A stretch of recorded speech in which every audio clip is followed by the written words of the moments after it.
So Edo was founded in 1590 as the headquarters of the man who ended up emerging as the most powerful among what was still at that time 24 powerful contending warlords who were really ambitiously trying to unify Japan. The Tokugawa clan ended up as the chief power, and that is why the headquarters of their domain became a de facto political capital. I should remind those who are listening that the official capital of Japan from before the year 800 was Kyoto, where the emperor was located. But Kyoto had been weakened economically and ravaged by fire and warfare during the medieval period. And it was really a rump of its former self. It was really a shadow of its former self. So Edo was built up initially as a fortified base for military operations, but when the shogun managed to settle the country, he undertook a very ambitious building program, infrastructure building, particularly for his castle town. Smaller parallels occurred in other castle towns around Japan, but that's the period when Edo really emerged as a major city. And by the end of the 1600s, it was the biggest city in the world, 1 million people. Japan's stability and peace for 250 years is almost unmatched in the world during the early modern period. This was a very violent time in world history, the competing European empires, the wars of religion, enormous upheaval globally, and Japan has this uninterrupted peace, which in fact followed centuries of civil war and upheaval in Japan.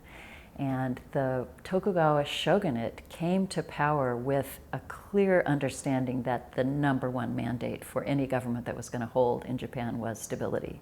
And they didn't try to do much else. And I think that is actually part of the key to why it worked. They created a federation where they allowed not only the vassals of the Tokugawa, their allies, and even their former enemies to run affairs within their own domains, but townspeople, commoners, villagers also largely ran their own affairs within their own territories. And as long as they didn't create trouble, as long as there weren't internal conflicts that didn't need mediation from the outside, the shogunate didn't interfere. And that, I think, that minimalist approach to government probably helps account for their longevity. We like to use the word estate or even caste to describe the social groupings in Japan because these were hereditary, largely occupational. To be more precise, one's status group was determined on the basis of what kind of service you and your family performed for the feudal order. So if your service was producing agricultural goods, you were a peasant. If your service was performing commercial transactions and helping the flow of goods, you were a merchant. And if your service was performing military duty, you were a warrior, right? And there were other smaller categories. The nobility were a special status group. And they were left over from the earlier court nobility centered on Kyoto around the emperor. Buddhist clergy were a separate status group with a separate legal apparatus that applied only to them. All of these groups had different legal statuses, I should say. And there was also a large group that was officially an outcast group outside of the status, the normal status categories, but with its own prerogatives and its own place. And one of the most interesting and significant developments of the late 1500s and early 1600s, so right at that moment when Edo was forming, was that the most innovative warlords of Japan, including Tokugawa Ieyasu, decided that once they asserted power and achieved hegemony, they wanted to freeze the social order. The medieval period had been characterized by tremendous flux and mobility, both geographical and social, and they wanted to stop that because it was clear that that was contributing to political instability. The way they attempted to do that was through spatial segregation of the status orders. So Edo was designed as a series of separate containers for people of different status groups, and they were not supposed to mingle except on the streets. in a few public areas. They were meant to live their lives largely within their own communities. So at one level, you could say that the effect of the creation of Edo was to separate these groups. On the other hand, as a big, bustling, thriving city, as it turned into a megalopolis, it created manifold opportunities for the blurring of those status lines, the crossing of those lines. And in fact, the entertainments, the public entertainments that developed in the marketplace and on the streets, including even salons of various kinds, poetry, study groups, brothels, tea houses, all of these became places where people from different status categories actually met and created a common culture. So there's a paradox at the heart of Edo, designed to separate, but in fact, uniting and mixing all of these status groups. And if you look at the evolution of the city over time and the actual land use, you can see that the spatial segregation begins to break down. And there are many places where these communities are interdigitating even in their daily life. So to go to the question, was there pushback about spatial segregation in particular? Well, this is one of the tensions that would lead up to the big cataclysms of the mid-19th century. The people in the more privileged ranks in every status group began to pull away in terms of their wealth and their prestige and their life chances and opportunities from the other people within those ranks. And this was very conspicuous among the warriors. The top warriors, the daimyo, led very comfortable lives, but the bottom of the warrior status hierarchy, people were just scrabbling for a living. Some of them actually were pushed back into farming even though they weren't supposed to do it. Others were literally making cricket cages or selling patent medicines to make a living. So there's enormous wealth disparities among the warriors. Similarly, big wealth disparities emerged among the merchants. The most extravagant mansions of the merchants could hire 100 or more servants on a regular basis, and they had to be told not to wear silk, and they had to be told not to waste their money in conspicuous ways because it was showing up the warriors. But at the bottom of that status category were street peddlers and people who sold matches or fish in the market with very little capital and very little stability in their livelihoods, living out of rented rooms in the backs of alleys. So all kinds of tensions were created within this social order. Those at the top of the commoner categories did want to push into warrior status and did their best to buy warrior status or to earn it. It was rare, but it could happen. Those at the bottom of the warrior class sometimes found it more advantageous to get out of the duties and obligations of being a warrior and actually tried to give that up in order to go into a commoner class or to have their children adopted out. So there was a lot of tension around these, although the fact that the system lasted as long as it did suggests that by global standards these tensions were manageable. They weren't at the extreme side. And the state tried to push back too, tried to keep people in their boxes, but it's very hard to regulate everyday activity, both the playful and commercial, the livelihoods and the leisure time of 1 million people with a very small government. They were pretty light on their feet. They policed the streets, but they didn't permeate everyday life. They didn't have the instruments of surveillance that a modern government would have, and they didn't have mass education. They didn't have schools as an opportunity to indoctrinate the populace either. So pretty limited capacity, I would say. And a fair amount of autonomy in these realms was tolerated as long as people didn't overtly challenge the status quo.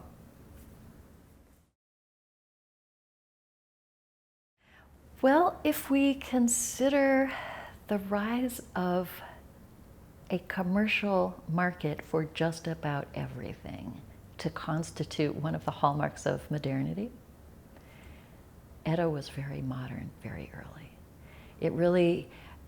It has been said by scholars, for instance, of gender and sexuality, that the emergence of markets for sex is one of the hallmarks, and the spread of the sex industry is one of the hallmarks, actually, of modernity. Edo had a thriving prostitution industry. A lot was for sale. in this society.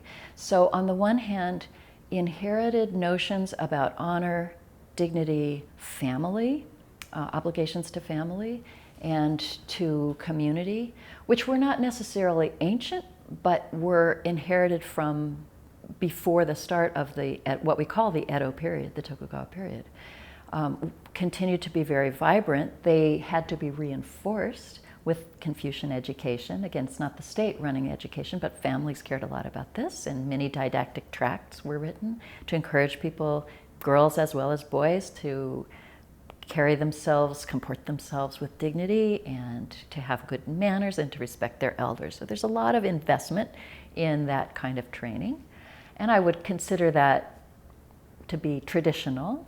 Similarly, there's a great investment in continuing the practices of traditional arts, both performing arts, the theater for which Japan is so famous, as well as various kinds of visual arts. But on the other hand, the market meant that there was a profusion of new cultural forms as well, and new ideas. And certainly we have, if you start to look for it, there are stories everywhere about people who, including women, who ran away from home or who divorced their husbands and tried to set up on their own. Young women who defied their fathers and went off to work as maids, if nothing else, in the city of Edo and have a somewhat more independent life. These two, I think we would imagine as hallmarks of modernity, and partly because the population stabilized and wages actually were relatively high and competitive, people were able to move. There were opportunities for even low-skilled workers, male and female, to get jobs, especially in these big cities. And so there was a tension too between then family norms and patriarchy on the one hand, and some wiggle room for autonomous movement by various members of those patriarchal units on the other hand. The answer to that question about daily life would vary enormously depending on both the gender of the person, the age of the person, and also, of course, their status and wealth. But it could be said, I think, that there were some commonalities. Space was at a premium throughout this city. It was very densely settled, and even wealthy people tended to have multifunctional spaces, which meant that the bedding that was brought out in the evening had to be folded neatly and put away in the daytime so that that room could be repurposed during the day. If you didn't have a lot of money and a lot of property, this was all the more true. You had very, very small spaces in which people worked. There was a lot of proximity with other people when you walked through the streets. The major boulevards were broad but were heavily used, and not actually, interestingly, a lot of cart traffic. Most traffic was either horses or people carrying goods around.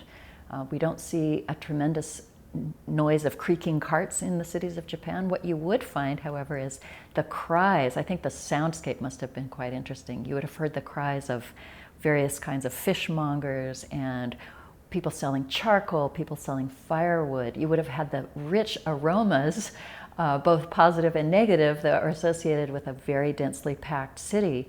One of the striking features that European visitors always wrote about was the efficiency with which the Japanese and other East Asians recycled human waste. This was a valued commodity. It could be sold, and it was carted out of the city in honey buckets, which didn't smell like honey, but this was a regular feature of urban life as well. So the noise and odors associated with the cleaning out of the privy and the shipping out of human waste from 1 million people, which was then put on farm fields so that you could also imagine the din and the odors associated with that extending. I would say another feature of everyday life in Edo was humor. It's not something that it comes across easily, usually from the past, except that in the case of Edo, we have so many playful graphics, maps and woodblock prints that show humorous, almost satirical looks at both those in power and ordinary people, mostly the latter actually, engaged in their everyday business, scratching, farting, women nursing their babies, sharing jokes, sharing tea, engaging in sex or foreplay, cavorting in front of people or behind screens. There's a real lively sense of people being comfortable in social space and in their bodies. And they cared a lot about cleanliness. They bathed as often as they could afford to bathe, so daily bathing certainly if you could get it, weekly if not. And I think the bathhouse is certainly one of the focal points of some of the happier moments of Edo culture.